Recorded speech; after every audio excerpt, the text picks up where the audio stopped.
film komedi tentang peradaban manusia pada zaman purba. Akan tetapi mereka memiliki peralatan yang cukup modern dalam membantu aktivitas mereka menjalani kehidupan sehari-hari. Film yang dirilis pada tahun 1994 ini juga mengandung sindiran terhadap kinerja pemimpin yang disetir oleh para orang kaya atau orang yang berada di atasnya. Ocu harap kalian dapat menonton film ini sampai selesai. Itulah sedikit penggalan cerita dari film The Flintstones.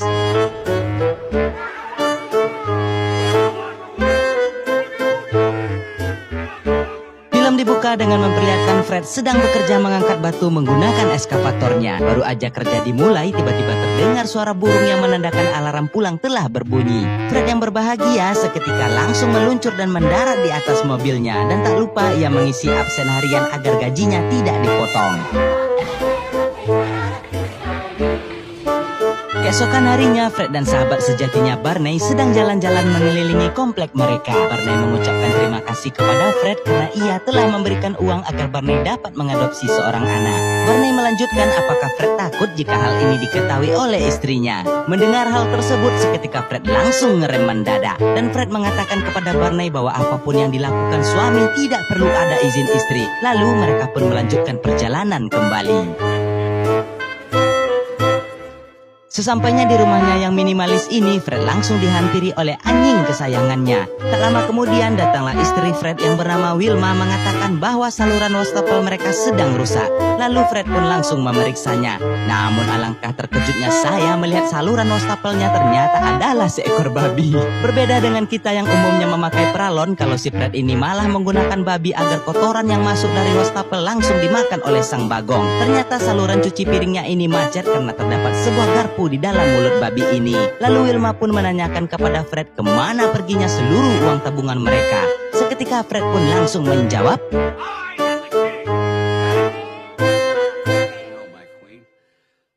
ya, dapat kita ketahui bersama ternyata sejak zaman purba dulu seorang suami memang sudah takut kepada istri. Fred pun menjelaskan bahwa uang tabungan mereka Fred berikan kepada Barney sahabatnya karena ia merasa kasihan kepada Barney yang tidak memiliki anak. Mendengar penjelasan dari suaminya, bukannya marah, tapi Wilma ini sangat mendukung tindakan yang dilakukan oleh suami tercintanya ini. Scene beralih memperlihatkan Betty, istrinya Barney, penasaran menunggu seperti apa rupa dan bentuk anak yang akan mereka adopsi. Sesaat kemudian datanglah Bu Bidan mengantarkan anak mereka dan setelah di-unboxing ternyata...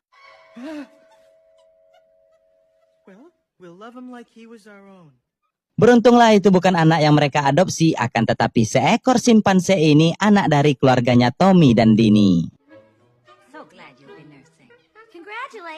Sesaat kemudian bidan ini pun menunjukkan kepada Barney dan Betty rupa anak yang akan mereka adopsi. Bidan menjelaskan bahwa anak yang bernama Bam Bam ini sedikit liar karena ia dibesarkan oleh keluarga mastodon. Bagi kalian yang belum tahu mastodon itu apa, itu adalah hewan mamalia berbentuk seperti gajah. Saat momen berbahagia tersebut hendak diabadikan, tiba-tiba...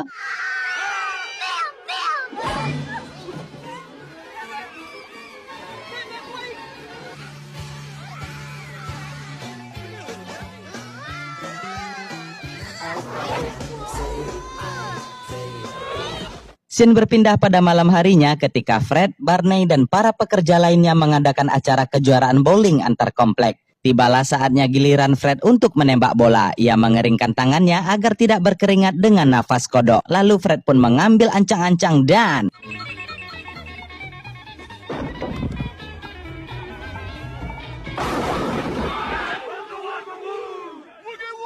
Ya, Fred berhasil memenangkan pertandingan bowling tersebut. Lalu Barney mengumumkan kepada seluruh masyarakat akan kebaikan Fred kepada dirinya. Bahwa Fred telah memberikan seluruh tabungannya agar ia bisa memiliki anak. Mendengar apa yang dikatakan sahabatnya ini membuat air mata Fred jatuh ke tanah sampai tergenang. Barney pun menutup akan membalas jasa Fred suatu hari nanti. Lalu mereka pun merayakan kejuaraan bowling tersebut dengan meminum sperm dinosaurus secara berjemaah.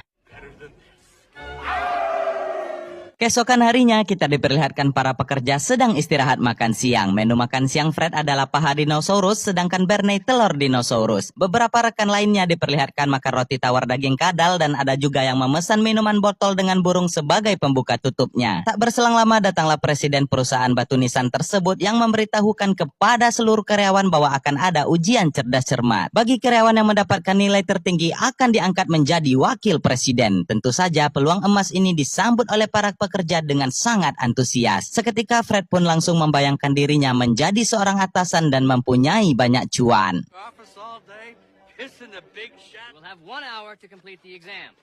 Ujian pun dimulai. Fred mulai meraut pensilnya menggunakan asahan batu aki. Itulah mengapa pentingnya sebelum memulai sesuatu selalu berdoa dan baca bismillah, dan hal itu pun tidak dilakukan oleh Fred. Akibatnya sehingga saat kertas ujian yang berbentuk batu nisan ini dikeluarkan, Fred langsung kebingungan. Maka Fred mengeluarkan jurus andalannya yaitu Mano Ranca Iko Padoiko A Iko Sela. Fred pun memilih jawaban dengan asal-asalan. Berbeda dengan Barney, terlihat ia mengerjakan soal dengan sangat santuy. Begitupun juga dengan Tommy yang pintar ini, sampai-sampai Panjul yang di sampingnya ini menyontek kepadanya.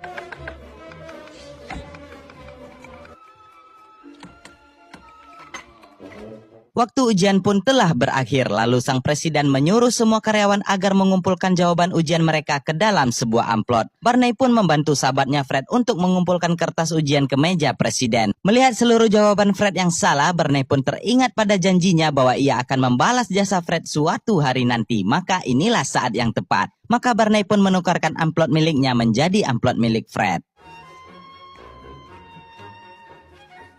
Kita beralih kepada presiden perusahaan yang sedang bermain golf. Datanglah asistennya untuk memberitahu bahwa peserta ujian yang mempunyai nilai tertinggi adalah Fred. Presiden ini seakan tak percaya bahwa Fred mendapatkan nilai yang sempurna, karena Fred yang ia kenal adalah sosok yang dungu dan bongak. Lalu presiden pun mengumumkan kepada seluruh peserta bahwa pemenang dari ujian cerdas cermat tersebut adalah Freddy. Seakan dirinya tak percaya akan jadi seorang wakil presiden, maka Fred pun tak lupa melakukan selebrasi.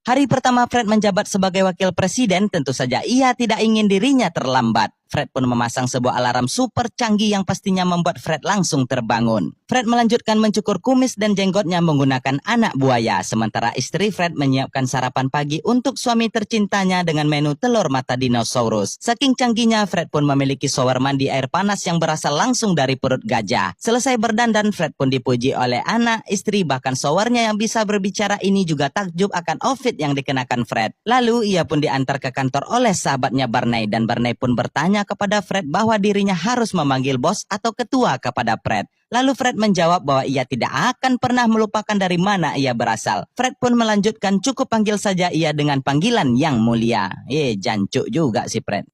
Simply your highness will do.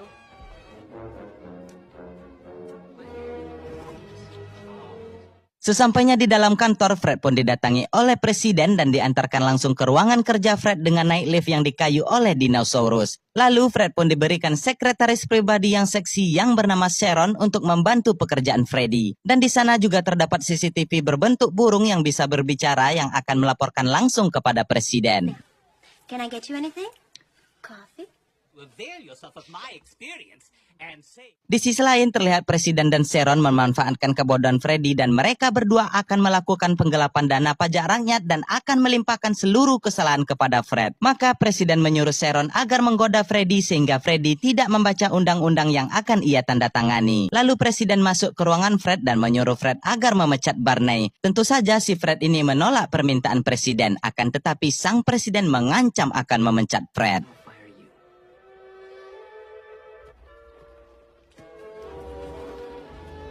Pulang dari kantor, ia pun dijemput oleh Barney. Barney pun heran melihat tingkah laku Fred yang biasanya berbicara sepanjang jalan, akan tetapi saat ini Fred hanya terdiam. Sesampainya di rumah, ternyata ada kejutan dari Barney beserta istrinya. Terlihat juga para pekerja di sana juga ikut merayakan kenaikan jabatan Freddy. Lalu Barney memberikan sebuah kado kepada Fred, akan tetapi Fred ini menolaknya berulang kali. Lalu Fred berkata bahwa ia telah memecat Barney dari pekerjaannya. Hal ini dikarenakan pada saat ujian tempo hari nilai Barney ini menduduki peringkat nomor 1 dari belakang.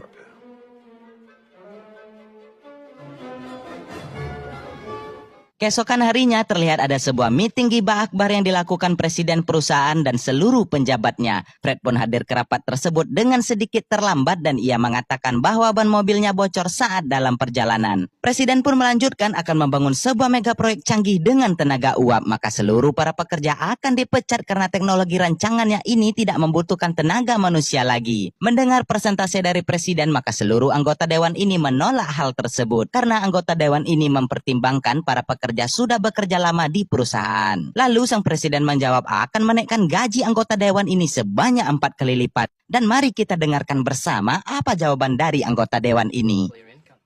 I'll miss them.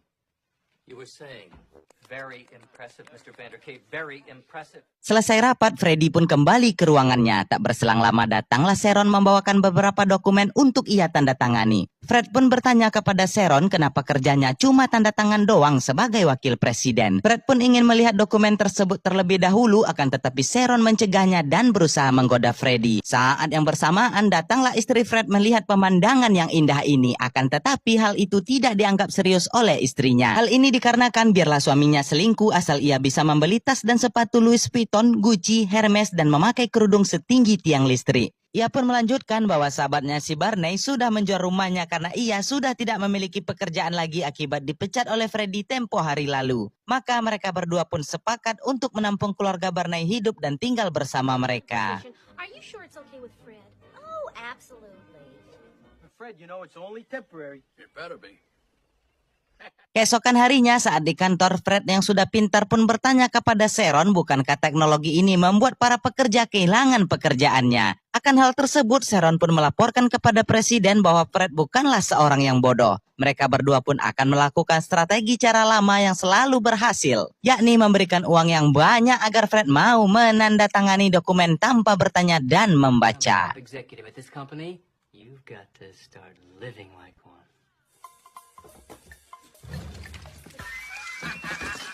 Sesaat kemudian kehidupan Freddy langsung berubah. Ia mendatangi showroom dan membeli mobil keluaran terbaru. Tak lupa ia dan istrinya selalu mengisi bahan bakar Pertamax turbo dengan full tank. Selanjutnya mereka berdua pun pergi ke toko barang mewah untuk merubah outfit mereka. Sesampainya di rumah, ia langsung mengganti saluran wastafelnya dengan bagong yang baru. Terlihat Barney dan istrinya telah menjadi babu di rumah sahabatnya sendiri. Barang-barang mewah pun kini menghiasi rumah Freddy, bahkan rumahnya pun kini sudah bertingkat dan mempunyai kolam renang air hangat. Plate, top off your cup and stuff a few rolls in your pocket. It's funny. 1 minute people are your best friends, and the next on all this, and we'll laugh. Keesokan harinya pada saat di kantor lagi dan lagi, presiden terus menyenangkan hati Fred untuk memakai dana perusahaan atas apapun yang ia beli. Lalu presiden memberikan setumpuk dokumen kepada Fred untuk ia tanda tangani. CCTV yang bisa berbicara berbentuk burung ini pun mengingatkan Freddy agar membaca terlebih dahulu sebelum ia menyetujui sesuatu. Akan tetapi pikiran Freddy yang sudah buta akan harta ini tidak mendengarkan ucapan burung CCTV ini. Sign something before reading it. Equipment for advice, I'll ask the water cooler. Malam harinya, Freddy dan istrinya pun pergi ke sebuah tempat restoran mewah untuk makan malam bersama. Ternyata di sana Barney bekerja menjadi seorang pelayan. Fred yang sudah berubah berulang kali menjatuhkan harga diri Barney di depan istrinya sendiri. Saat Barney hendak membawakan pesanan Freddy, tiba-tiba Barney dikejutkan oleh sebuah berita bahwa pihak pekerja saat ini sedang berdemo atas kebijakan Freddy yang merubah Undang-Undang Cipta Kerja. Seketika Barney pun langsung menghampiri Fred dan berkata, "Kanciang deang, bagaimana seorang Freddy yang berasal dari para buruh bisa memecat seluruh para pekerja?" That busboy is your best friend. The graduated inventory plan. Huh? Let's do it too. Get me a clean spoon. Istrinya Freddy ini pun langsung marah akan tindakan yang ia lakukan. Freddy yang tidak mengetahui apa yang ia tanda tangani tempo hari pun berusaha membela diri dengan mengatakan bahwa Barney hanya iri dengan pencapaian dan kerja kerasnya. Kesal dengan jawaban Freddy, maka Barney pun memberitahukan yang sebenarnya kepada Freddy bahwa ia menjadi wakil presiden karena dirinya menukarkan amplop miliknya menjadi milik Freddy. Keributan pun terjadi. Tentu saja para istri ini mendukung suaminya masing-masing. Barney dan istrinya pun memutuskan untuk meninggalkan rumah Fred. We are moving out tonight. Please, we can work it out. We're all civilized people. Oh, Betty. Goodbye, Wilma. Terlihat dari raut wajah istrinya Fred bahwa dirinya sangat bersedih berpisah dengan keluarga Barney. Ia pun menanyakan kepada Fred apakah uang lebih penting daripada persahabatan yang mereka bangun selama 20 tahun. Freddy pun menjawab bahwa dirinya sekarang sudah punya kekuasaan dan harta yang berlimpah, maka pastinya semua orang ingin berteman dengannya. Mendengar jawaban Fred, istrinya ini pun langsung naik sugar dan menghancurkan seluruh barang-barang mewah pemberian Freddy, dan ia pun segera pergi dari rumah dan meninggalkan Freddy. Friends to invite to dinner. Forgive ya.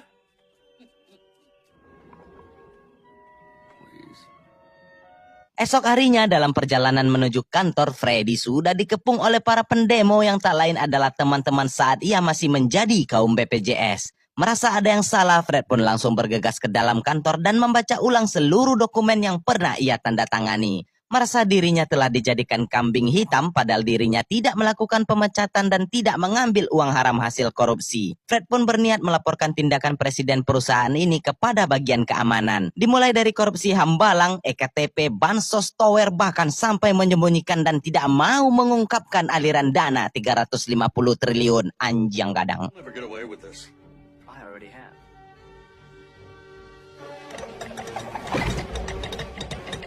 Berita pun tersebar yang dimana Fred masuk ke dalam daftar pencarian orang. Mendengar berita tersebut, istrinya Barney langsung mengunjungi istri Fred untuk memberikan dukungan. Di sisi lain, Fred mengubah tampilannya agar ia tidak ditangkap oleh polisi. Kembali ke rumah Fred, ternyata istrinya sedang menonton berita yang menyebarkan Fred telah melakukan tindakan kejahatan. Istri Fred mengatakan bahwa video tersebut adalah sebuah video editan. Hal ini dikarenakan pada beberapa hari yang lalu, istrinya ini pernah ke kantor Fred dan melihat langsung isi di dalam kantornya berbeda dengan yang ada di berita. Dan ia memiliki ide akan mencuri burung CCTV yang bisa berbicara untuk membuktikan bahwa suaminya tidak bersalah. I can. Kembali ke kantor, sang presiden dan Sharon bersiap berangkat untuk meninggalkan kota dan membawa kabur seluruh uang hasil korupsi. Akan tetapi presiden dan Sharon saling beradu mulut dikarenakan presiden hanya membeli tiket untuk dirinya sendiri. Sementara itu, istrinya Fred dan Barney berhasil masuk ke kantor perusahaan batu nisan tersebut dan mencuri burung CCTV untuk mengungkapkan fakta yang sebenarnya. Hey. Who's that? Son of a Brachiosaurus. Di sisi lain, Fred yang kebingungan tak tahu arah kemana kaki melangkah, ia pun menuju ke tempat sebuah gua untuk memenuhi sedikit rasa haus dan laparnya. Akan tetapi di gua tersebut ternyata ada Bagong yang dipecat oleh Fred padahal dirinya sudah bekerja sangat lama sebagai pembersih wastafel. Bagong yang dendam ini pun seketika langsung memberitahu kepada seluruh para pendemo pria subur yang menyamar ini adalah Fred yang membuat mereka semua sengsara. Para pekerja ini pun menangkap Freddy dan akan menggantung Freddy pada sebuah pohon. Saat yang bersamaan datanglah sahabatnya Barney. Fred yang berpikiran Barney akan membantu dirinya, ternyata si Barney ini malah berjualan karena melihat keramaian. Mengetahui Barney adalah sahabat Fred, maka pekerja ini pun juga menggantung Barney. Di saat yang tepat datanglah istri mereka berdua membawa burung CCTV untuk mengungkapkan fakta yang sebenarnya. Listen to him. The tale of an unsophisticated man. Setelah Fred dilepaskan, maka mereka pun kembali ke rumah. Akan tetapi semua isi rumah sangat berantakan. Dan mertua Fred serta anjing kesayangannya juga diikat dengan tali. Bukannya menyelamatkan mertuanya terlebih dahulu, si Freddy ini malah menyelamatkan anjingnya. Hingga mereka bersama pun menemukan sebuah surat wasiat dari presiden agar dapat menemuinya di tambang batu nisan. Ternyata anak Fred dan Barney saat ini berada di tangan presiden untuk ditukarkan dengan burung CCTV. First, we want our children. Of course. Keesokan harinya, transaksi barter itu pun terjadi. Setelah burung CCTV ini didapatkan oleh presiden, lagi dan lagi ia mengingkari janji dan menjalankan mesin pembuat batu nisan ini sehingga membuat kedua anak mereka dalam bahaya besar. Sebisa mungkin Fred dan Barney berusaha menyelamatkan kedua anaknya. Bukannya berhasil, mereka berdua malah membuat keadaan semakin parah.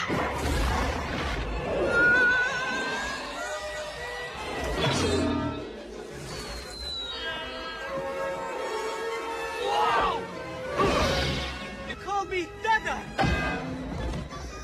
Oh, Barney, you lunkhead! Fred pun menggunakan IQ 200-nya dan memikirkan cara agar dapat menyelamatkan anak dan sahabatnya. Akan tetapi, ia malah membayangkan sambil tertawa mertuanya dimakan oleh dinosaurus. Dengan izin yang maha kuasa, akhirnya Fred pun berhasil menemukan cara menyelamatkan mereka bersama. Sialnya pada saat yang bersamaan muncul kembali sang presiden untuk menggagalkan rencana Fred. Beruntungnya saat itu ada Sharon yang membantu Freddy. Sharon berbalik mendukung Fred dikarenakan dirinya pun telah didustai oleh sang presiden. Fred pun kembali menyelamatkan orang tercintanya. Dengan sekuat tenaga ia berhasil melontarkan batu aki raksasa ini dan menghancurkan mesin pembuat batu nisan ini.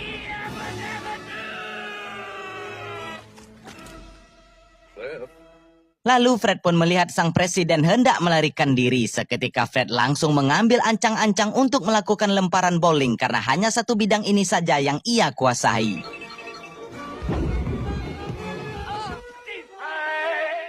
Bak film perindapan, polisinya selalu datang terlambat dalam menangkap penjahat. Melihat polisi yang datang membuat presiden kembali melarikan diri. Dan ia tidak sadar bahwa dirinya sedang dalam bahaya besar. Dan seketika ia pun ditimpa reruntuhan batu yang membuat presiden ini pun modar. Setelah semua selesai dan aman terkendali, Fred yang tidak terbukti melakukan tindakan kejahatan maka ia pun dibebaskan. Pada saat yang bersamaan datanglah petinggi perusahaan menemui Freddy untuk menjelaskan tentang apa yang terjadi. Fred yang sudah pasrah dan sadar dirinya akan dimarahi ternyata tidak. Sang petinggi perusahaan ini malah menanyakan bagaimana cara Fred membuat sang presiden menjadi batu. Fred pun menjelaskan bahwa ia menghancurkan mesin raksasa dan tak sengaja beberapa bebatuan, pasir dan air kapur menjadi satu yang menimbun presiden. Sang petinggi perusahaan itu pun sangat bangga kepada Fred karena ia telah menemukan semen beton untuk pertama kalinya dalam sejarah. That's a real nice offer, Mrs. Slate. It's a great job. And this time you deserve it. Lalu Fred pun diminta kembali menjabat sebagai presiden. Awalnya si Fred ini sadar dirinya yang talal dan mudah dimanfaatkan, ia pun menolak tawaran tersebut. Akan tetapi setelah Barney membisikkan sesuatu ke telinga Fred, maka mereka pun menerima tawaran tersebut dengan berbahagia. If I ever